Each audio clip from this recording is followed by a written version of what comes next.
తొలి నుంచి చెప్తున్నాం, ఫార్ములా ఈ రేస్ కేసు అనేది కాంగ్రెస్ పెట్టిన ఒక ఫార్స్ కేసు. దాంట్లో ఏమీ కూడా విషయం లేదు. ఇది కక్ష సాధింపు కేసు కేటీఆర్ గారి మీద. ఉద్దేశపూర్వకంగా బీఆర్ఎస్ పార్టీని బదనాం చేయాలి, కేటీఆర్ ఎక్కడో దగ్గర తప్పు చేసిందని ప్రజల్లో భావన కలిగించాలనే కాంగ్రెస్ పార్టీ కక్ష సాధింపు చర్యల్లో భాగం తప్పితే దీంట్లో విషయం లేదని దేవని చెప్తున్నాం. చాలా క్లియర్గా తెరవాలా. హైదరాబాద్ నగరాన్ని అంతర్జాతీయంగా పేరు దేవాలి. ఎలక్ట్రిక్ వెహికల్స్ అనేది వాళ్ళ ప్రపంచం మొత్తం భూమి నడుస్తూ ఉంది. హైదరాబాద్ నగరము, హైదరాబాద్ చుట్టుపక్కల ప్రాంతాల్లో ఇది ఎలక్ట్రిక్ వెహికల్ మ్యానుఫ్యాక్చరింగ్ అనేది ఒక హబ్ కావాలని చెప్పేసి ఆ రోజు దీన్ని ప్రమోట్ చేయడం కోసం ఈ ఫార్ములా ఈ రేస్ కేసుని ఇక్కడికి తీసుకొచ్చారు. మంత్రిమండలి ఆమోదం లేదు, ఆర్థిక శాఖ ఆమోదం లేదు. ఇష్టారీతన ఏదో పాకెట్ మనీ ఖర్చు పెట్టినట్టు రాష్ట్ర బడ్జెట్ ప్రజల సొమ్ము ఎట్లా ఖర్చు పెడతారని చెప్పేసి కాంగ్రెస్ పార్టీ చెప్తుంది. అట్లా ఉంటుందా? రూల్ పద్ధతి లేకుండా ఎవరైనా పెడతారా? మంత్రిగా కేటీఆర్ గారు నిర్ణయం తీసుకున్నారు. వాళ్ళ అధికారులుగా వాళ్ళు బాధ్యతలు ఎవరివి? బిజినెస్ రూల్స్ కొన్ని ఉంటాయి. ఒకసారి మంత్రిగా వారు నిర్ణయం తీసుకున్న తర్వాత నిర్ణయాన్ని అమలు చేసిన ఒక బాధ్యత అధికారుల మీద ఉంటుంది. బిజినెస్ రూల్స్ కానీ ఫైనాన్షియల్ కాంకరెన్సెస్ వేరే ఏ అయితే ఉంటాయో దాంట్లో అవన్నీ కూడా కన్సర్న్ స్టేక్ హోల్డర్స్ది అప్రూవల్స్ అన్ని ప్రాపర్గా తీసుకొని మనీ ట్రాన్స్ఫర్ చేయాలా. ఆ పని జరిగింది. నేషనలైజ్డ్ బ్యాంక్ ద్వారానే డబ్బులు ఎవరికైతే ఫార్ములా ఈ రేస్ సంస్థ ఉందో వాళ్ళ దగ్గరికి వెళ్ళినాయి. వచ్చిన వాళ్ళు రాలేదని లేదు, ఎక్కడా మేము డబ్బులు చెల్లింపులు చేయలేదని చెప్పలేదు. హైదరాబాద్ నగర ప్రతిష్ట కాపాడటం కోసము ఈ రేస్ అనేది జరగడం కోసం చేసినటువంటి ఒక ప్రయత్నము కాంగ్రెస్ ప్రభుత్వం రాగానే దాన్ని క్యాన్సిల్ చేసింది ఉద్దేశపూర్వకంగా. దురదృష్టం ఏంటంటే అందాల పోటీలకు హైదరాబాద్ నగరానికి పేరు వస్తుంది, కానీ ఫార్ములా ఈ రేస్ లాంటి వరల్డ్ క్లాస్ రేస్ ఇక్కడ జరిగితే హైదరాబాద్ నగరానికి పేరు వస్తుందని అర్థం కాకపోవడం రేవంత్ రెడ్డి గారికి అనేది మా దురదృష్టం, ఈ రాష్ట్ర ప్రజల దురదృష్టం. కేటీఆర్ కూడా స్వయంగా ఇంతకుముందు మీడియాతో మాట్లాడదు, అరెస్ట్ కూడా కావచ్చు అని చెప్పేసి అన్నారు. నిజంగా అలాంటి సంకేతాలు ఏమైనా ఉన్నాయా అరెస్ట్కి సంబంధించి? అంటే వాళ్ళు తొలి నుంచి కూడా ఏదో ఒక రోజు మేము మాట్లాడలే కదా, కాంగ్రెస్ పార్టీ మంత్రులు మాట్లాడుతూ ఉన్నారు.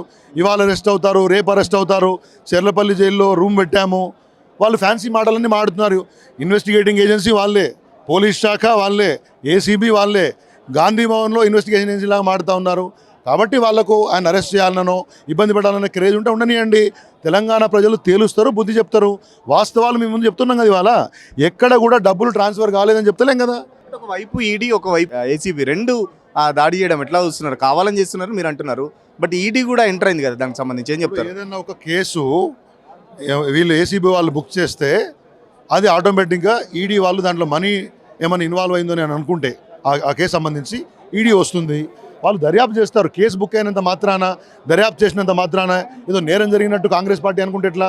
విచారణల పేరింట మీరు వేధించగలుగుతారు కానీ వాస్తవాన్ని మరుగు పెట్టలేరు కదా. అందుకే కేటీఆర్ ఇప్పుడు చెప్పారు, మళ్ళీ నిజమే చెప్తా, 100 సార్లు పిలిచిన వస్తా, 100 సార్లు నిజమే చెప్తా, నీ ఇష్టం చేసుకోమని చెప్పాము. ఇష్టం చేసుకోవడం ఏంటంటే మీ తప్పుడు కార్యక్రమాలు ఎన్ని చేసినా మేము బెదరమని చెప్పడం మా ఉద్దేశం. కేటీఆర్ గారు తెలంగాణ రాష్ట్రాన్ని చూయించి పెట్టుబడులు పెట్టించే విధంగా ప్రోత్సహించినాడు, అభివృద్ధి పదంలో నడిపించినాడు. ఏసీబీ వాళ్ళు ఎంక్వైరీల పేరుతో ఒక కుట్రపూరితమైన నోటీసులే. ఎందుకంటే ఈడీ విచారణ చేసింది, పూర్తిగా ఏం జరిగిందో వాళ్ళు చెప్పి ఉంటారు. మళ్ళీ రాజకీయ దుర్దేశంతోనే స్థానిక సంస్థల ఎన్నికలు వస్తున్నాయి, బీఆర్ఎస్ పార్టీని భయపెట్టించే ఒక కుట్ర. ఈ కుట్రనే ఈ ఏసీబీ నోటీసు. ఈ నోటీసు ఎంక్వైరీలో చేస్తే ఏముండదు. ఇవాళ రామన్న ప్రజలకు హైదరాబాదితులకు అండగా ఉన్నాడు, ఆటో కార్మికులకు అండగా ఉన్నాడు, అదేవిధంగా రైతులకు రైతు బంధు వేయాలని చెప్పిన దాంట్లో రైతులకు అండగా ఉన్నాడు. ఇట్లా చూసుకుంటూ పోతుంటే ఈ ప్రభుత్వ వ్యతిరేక విధానాలకు పూర్తిగా ఎప్పటికప్పుడుకు ఎడగట్టి వాటిని మీద తిప్పి కొడుతూ వాళ్ళని ప్రజాపాలన, ప్రజల అభివృద్ధి పనులు చేయాలనే చెప్పే దాంట్లో బలమైన ప్రతిపక్షమే కేటీఆర్ గారు. ఇప్పుడు గ్రామాలలో రేషన్ కార్డులు అందరికీ అందలేదు, అదేవిధంగా ఇంద్రమ్మ ఇండ్లు అన్నారు, ఇండ్లు కూడా ఎక్కడ ఇవ్వలేదు, అదేవిధంగా రైతు బంధు ఇవ్వలేదు, చదువుకున్న విద్యార్థులకు స్కూటీలు ఇస్తామన్నారు, ఇవ్వలేదు. కళ్యాణ లక్ష్మితో పాటు 1,16,000 తులం బంగారం ఇస్తానని చెప్పారు. ఇటువంటి హామీలు నెరవేర్చే చేతగాని ప్రభుత్వం కాబట్టి దీని మీద అడుగుతున్నాడు, రామన్ననే నిలదీస్తున్నాడు. జనవరి 9 తారీఖు రోజు సుదీర్ఘంగా విచారించారు, 80 ప్రశ్నలు వేసిర్రు, ఒక 7-8 గంటలు విచారణ చేశారు కేటీఆర్ గారిని ఇదే కేసుకు సంబంధించి. ఈ కేసులో ఎక్కడ కూడా అవినీతి లేదు, స్పష్టంగా యాంటీ కరప్షన్ బ్యూరో ఇన్వెస్టిగేషన్ చేస్తుంది. అసలు కరప్షన్ ఏడుంది ఇక్కడ? మిస్అప్రోప్రియేషన్ అంటారు, మిస్అప్రోప్రియేషన్ ఏడుంది? ఈరోజు కేటీఆర్ గారు ఇక్కడ నుండి డైరెక్షన్ ఇచ్చి ప్రభుత్వ అధికారులు ఇక్కడ నుండి పేమెంట్ చేసి బ్యాంక్ ద్వారా పేమెంట్ చేసి అక్కడ ఎఫ్ఈఓ సంస్థలో నిధులు జమ అయినాయి. అది ఆ ఎఫ్ఈఓ ఫౌండర్ వచ్చేసి రేవంత్ రెడ్డి గారికి చెప్పింది స్పష్టంగా, మా దగ్గర ఈ 44 కోట్లు మాకు వచ్చినాయి, ఇంకా 44 కోట్లు ఇస్తే మేము రేస్ కండక్ట్ చేస్తాం ఫిబ్రవరిలో అన్నారు. కానీ ఆ రేస్ కండక్ట్ చేయకుండా ఈరోజు ఆ 44 కోట్లు ప్రభుత్వాన్ని నష్టం జరగడానికి కారణం రేవంత్ రెడ్డి గారి నిర్ణయం. 18 నెలల్లో 15 కేసులు పెట్టారు. 15 కేసులు పెట్టి మొత్తం కూడా ఎక్కడ కూడా ఆయన ప్రజాక్షేత్రంలో తిరగొద్దు, ప్రజలు ఈరోజు దృష్టి మళ్లించాలి అనే ప్రయత్నం చేస్తున్నారు. ఇప్పుడు స్థానిక సంస్థల ఎన్నికలు పెట్టదలుచుకుంది ప్రభుత్వం. పెట్టదలిచి ఏం చేసింది, కాళేశ్వరం కమిషన్కు గడువు ఎక్స్టెన్షన్ చేసి కేసీఆర్ గారికి అదేవిధంగా హరీష్ రావు గారికి నోటీసులు ఇచ్చి విచారణ చెప్పించింది. అదేవిధంగా ఈరోజు 5 నెలల కాలం అవుతుంది ఏసీబీ విచారణ చేసి, జనవరిలో విచారించింది, మళ్ళీ ఇప్పుడు జూన్లో విచారిస్తుంది. అంటే ఈ 5 నెలల కాలం ఏం చేసింది ఏసీబీ అంటే కేవలం ఈరోజు ఎన్నికల్లో ప్రజల దృష్టిని డైవర్ట్ చేసేసి మొత్తం కూడా ఎన్నికల్లో లబ్ధి పొందాలి, ఓట్లు వేసుకోవాలి ప్రజలనే భావిస్తూ ఈరోజు కేసులు నోటీసులు ఇవన్నీ చేస్తుంది. కానీ ప్రజలు చాలా విఘ్నులు. నీ మేనిఫెస్టోలో 6 గ్యారెంటీలు అన్నావు, 13 అంశాలు పెట్టినావు, అవన్నిట్లో ఒక్కటన్నా ఒక్క హామీ నెరవేర్చినావు అని అడుగుతున్నాం. కాబట్టి ఆ నెరవేర్చాలి అనే ప్రజాక్షేత్రంలో బీఆర్ఎస్ పార్టీ రైతుల పక్షాన నిలబడ్డది, నిరుద్యోగుల పక్షాన నిలబడ్డది, లగచర్ల బాధితుల పక్షాన నిలబడ్డది, అదేవిధంగా మూసి హైడ్రా బాధితుల పక్షాన నిలబడ్డది. ఈరోజు ప్రజల పక్షాన నిలబడుతుండు కేటీఆర్ గారు. కాబట్టి ఈయనని మనం కేసుల పేరుతో విచారణ చేయాలి, జైలు వేయాలనే ప్రయత్నం రేవంత్ రెడ్డి గారు చేస్తున్నారు. అసలు రేవంత్ రెడ్డికి ఈ ఫార్ములా అంటే తెలియదు ఆయనకు.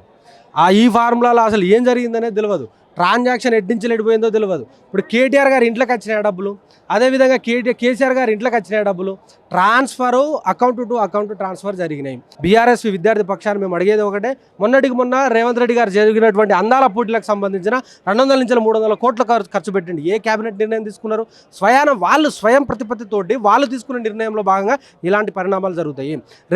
వీళ్ళు తీసుకున్న నిర్ణయం కేసీఆర్ గారి ఇంట్లోనో లేకపోతే కేటీఆర్ ఇంట్లో కోసం కాదు, తెలంగాణ రాష్ట్రం కోసము, అదేవిధంగా హైదరాబాద్ యొక్క బ్రాండ్ ఇమేజ్ పెరగడం కోసము, ఇక్కడ ఈ ఫార్ములాకు సంబంధించిన ఈ కంపెనీస్ రావడం కోసము, పెట్టుబడులు రావడం కోసం, ఉద్యోగాల కల్పన కోసము వాళ్ళు చేసిన నిర్ణయంలో భాగంగా అలాంటి నిర్ణయం తీసుకున్నారు. మా యొక్క అనుమానం ఒకటి ఏంది అని అంటే, నిన్న హరీష్ రావు గారు ఇక్కడ తెలంగాణ భవన్లో బనకచర్ల ప్రాజెక్టుకు సంబంధించిన ఒక పవర్ పాయింట్ ప్రజెంటేషన్ చేయడం జరిగింది. అంటే రేపు 22వ తారీఖు నాడు వాళ్ళకి సంబంధించిన ఇది ఉన్నది, టెండరింగ్ ప్రాసెస్ ఉన్నది ఎక్కడ ఆంధ్రలో. అదంతా డైవర్ట్ చేయాలి, తెలంగాణ నుంచి ఎవరు మాట్లాడద్దు అని చెప్పేసి ఉద్దేశంలో భాగంగా కేటీఆర్ గారిని ఇవాళ వాళ్ళు జైలుకి వేయడమో, కేసులు అని ఒక విచారణ నిమిత్తంలో భాగాలు తీసుకోబోతున్నా ఉన్నారు. ఏమి లేకపోయినప్పటికీ కూడా కోడిగుడ్డు మీద వెంట్రుకలు వేరేటువంటి ప్రయత్నం చేస్తున్నారు. ఐటీ పట్టణాభివృద్ధి మినిస్టర్గా కేటీఆర్ గారు ఉన్నారు కాబట్టి ఆ ప్రయత్నం జరిగింది. దానిలో ఏదో తప్పు జరిగినట్టు రెడ్డి చెప్తుండగా, నేను చట్ట ప్రకారమే చేస్తా, చట్టం లోపు పనే చేస్తా, నేను గత 10 ఏళ్ళు వాళ్ళు ఇష్టం వచ్చినట్టు చేసారు, చట్టాలను మీరు చేసారు, బట్ నేను చట్ట ప్రకారమే పనిచేస్తున్నా అని చెప్తున్నాడు కదా. ఏమంటుందంటే చట్టాలను ఎట్టయినా వాడచ్చు, ఉన్న చట్టాన్ని వక్రీకరించి వాడచ్చు, చట్టాన్ని నిజాయితీగా వాడచ్చు. ఇలా చట్టాన్ని వక్రీకరించి వాడే ప్రయత్నం చేస్తూ ఉన్నారు. చట్టం ఏం చెప్పింది, నిజంగా కూడా ఏం జరిగింది ఈ ఫార్ములా రేస్లో? హెచ్ఎండిఏ నుంచి 55 కోట్ల రూపాయలు ఎవరైతే నిర్వాహకులు ఉన్నారో వాళ్ళకి ట్రాన్స్ఫర్ అయింది. ఇక దీనిలో ఏం కారణం ఉన్నదని దీనిలో ఏం వెతుకుతారు? ఏ రకమైనటువంటి తప్పు తీసే ప్రయత్నం చేస్తున్నారు? మేము అడుగుతున్నాం ఇదే రేవంత్ రెడ్డి ప్రభుత్వాన్ని, ఒదుకు ఒక్క పైసా లేదు, మాకెవడు అప్పు పుట్టలేదు, బ్యాంకు దగ్గరికి పోతే దొంగలు చూసినట్టు చూస్తారని నువ్వే చెప్పినావు కదా. మరి ఎందుకు అందాల పోటీలు పెట్టినావు? రాష్ట్రంలో పైసలు ఎందుకు ఖర్చు పెట్టినావు? ఒక నెలంతా కూడా ముఖ్యమంత్రితో పాటు మంత్రులందరూ కూడా వాళ్ళ వెనుకనే తిరిగారు కదా, అనేకమైన ఖర్చు కూడా జరిగింది కదా. మరి తెలంగాణ ప్రజలందరూ మిమ్మల్ని చూసి నవ్వుల పాలైంది. ఒక ఆమె అయితే, ఆమె ఎవరంటే ఇంగ్లాండ్కు సంబంధించినటువంటి మిస్ వరల్డ్ ఏదో పేరున్నది, మిల్లా మ్యాక్ అనేటువంటి ఆ మేడం ఎవరైతే ఉన్నారో ఈ రాష్ట్రం గురించి మాట్లాడితే రాష్ట్రం పరువు పోయింది. అటువంటి పరువు తక్కువ పనులు చేసింది మీ ప్రభుత్వం. ఇచ్చిన మాటలను ఏవిటి కూడా ఇప్పటి వరకు నిలబెట్టుకోకుండా హామీలన్నీ తుంగలు దొక్కి కేవలం ప్రశ్నించే గొంతుకను నొక్కే ప్రయత్నం చేస్తున్నారు.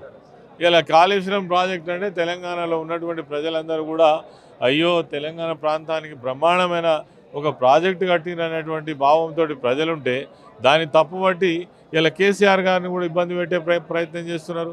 మొన్న వారికి నోటీసులు ఇచ్చిండ్రు, హరీష్ రావు గారిని తప్పుపట్టే ప్రయత్నం వారికి నోటీసులు ఇచ్చారు. ఇదంతా ఏం జరుగుతుంది అసలు ఈ రాష్ట్రంలో? కాబట్టి ప్రజలు ఇవన్నీ చూస్తున్నారు. తగిన మూల్యం తగిన సమయంలో చెల్లించక తప్పదు రేవంత్ రెడ్డి ప్రభుత్వానికి. మంచిది కాదు, ఇది అధికారం ఎవరికి శాశ్వతం కాదు.